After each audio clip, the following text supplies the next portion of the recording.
The US and Europe versus Russia and China. The alliances of the apocalypse have formed. It's kind of like watching a really bad Hollywood disaster movie slowly play out, except in this case, billions of people could end up dead. This is by Michael Snyder. Thanks to the endless bumbling of Biden administration, Russia and China have been pushing into each other's arms, and now they seem determined to confront the Western powers together.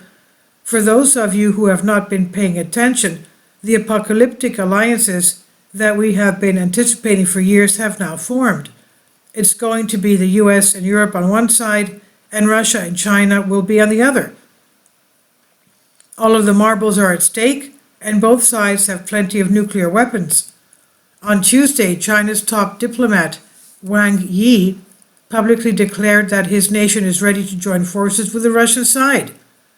The People's Republic of China is ready to join forces with Russia to decisively stand up for national interests and promote mutually beneficial cooperation in all areas. Wang Yi, director of the Office of Foreign Affairs Commission of the Communist Party of China's Central Committee, said on Tuesday as he met with Russian Security Council Secretary Nikolai Patrushev. During a virtual meeting at the end of last year, our leaders, Chinese President Xi Jinping and Russian President Vladimir Putin, came up with a plan for a further development of bilateral relations. We are ready to join forces with the Russian side in accordance with the high-level agreements to decisively stand up for national interests and virtues and promote mutually beneficial cooperation in all areas, he said.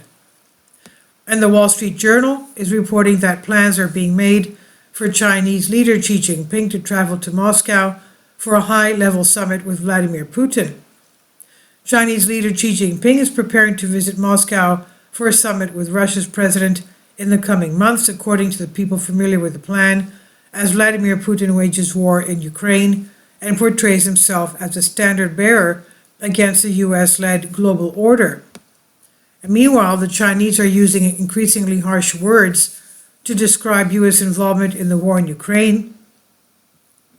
And the Chinese are now calling for the UN to investigate the destruction of the Nord Stream pipelines. China has called on the United Nations to investigate the explosions of the Nord Stream gas pipelines, describing the blast as a deliberate act by state actors. At the UN Security Council briefing on Tuesday, Chinese Ambassador Zhang Jun said China shared the position of many countries in calling for an investigation to uncover the truth and identify those responsible. So why would China request such an investigation? Because they know that we did it. And we know that they know that we did it. And they know that we know that they know that we did it. Thanks to Seymour Hersh, the whole world now knows that the Biden administration was behind one of the greatest attacks in modern history.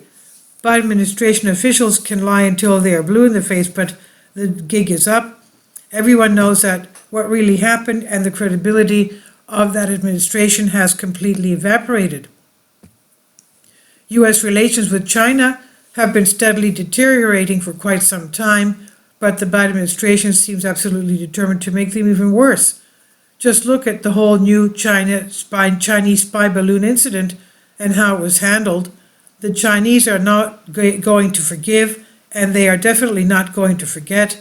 Now, so that Russia and China have decided to become best buddies, and the guy that was sending billions of dollars over to Ukraine is warning that this could result in a world war. Ukrainian President Volodymyr Zelensky warned China in a newspaper interview on Monday against supporting Russia in its war in Ukraine, and said doing so would bring on a world war. Zelensky's comment came as China said that the United States was in no position to make demands after the top U.S. diplomat warned his Chinese counterpart that at the weekend against China providing weapons to Russia in its war in Ukraine. And sadly, he's quite right about this. There will be a war, and the alliances for that war have already formed. And needless to say, many of our leaders are absolutely horrified that Russia and China are getting close. For example, just check out what Senator Lindsey Graham said just a few days ago. Senator Lindsey Graham on Sunday said China would be making a colossal blunder if it decides to provide aid to Russia for its war with Ukraine.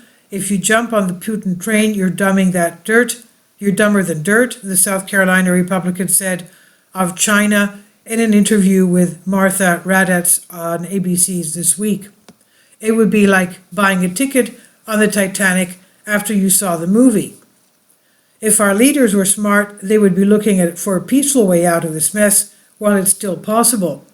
But instead, Joe Biden just continues to spew incoherent drivel about how it's important for us to back the war in Ukraine for as long as necessary. Meanwhile, President Trump is publicly warning that World War III has never been closer than it is right now. Trump was right on target with that statement. In my entire lifetime, the United States has never been closer to an apocalyptic war than it is right now.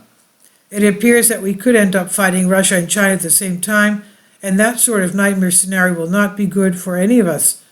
This is by Michael Snyder, and he says it's here, finally here. Michael's new book entitled End Times is now available in paperback and for Kindle on Amazon. About the author, my name is Michael, and my brand new book entitled End Times is now available on Amazon.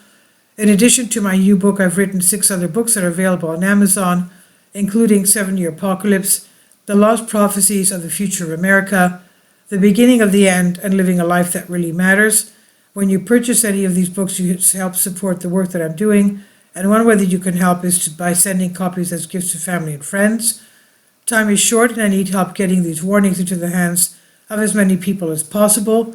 I've published thousands of articles on the Economic Collapse blog, End of the American Dream, and The Most Important News, and the articles that I publish on those sites are republished on dozens of other prominent websites all over the globe. I always freely and happily allow others to republish my articles on their own websites, but I also ask that they include this about the author section with each article.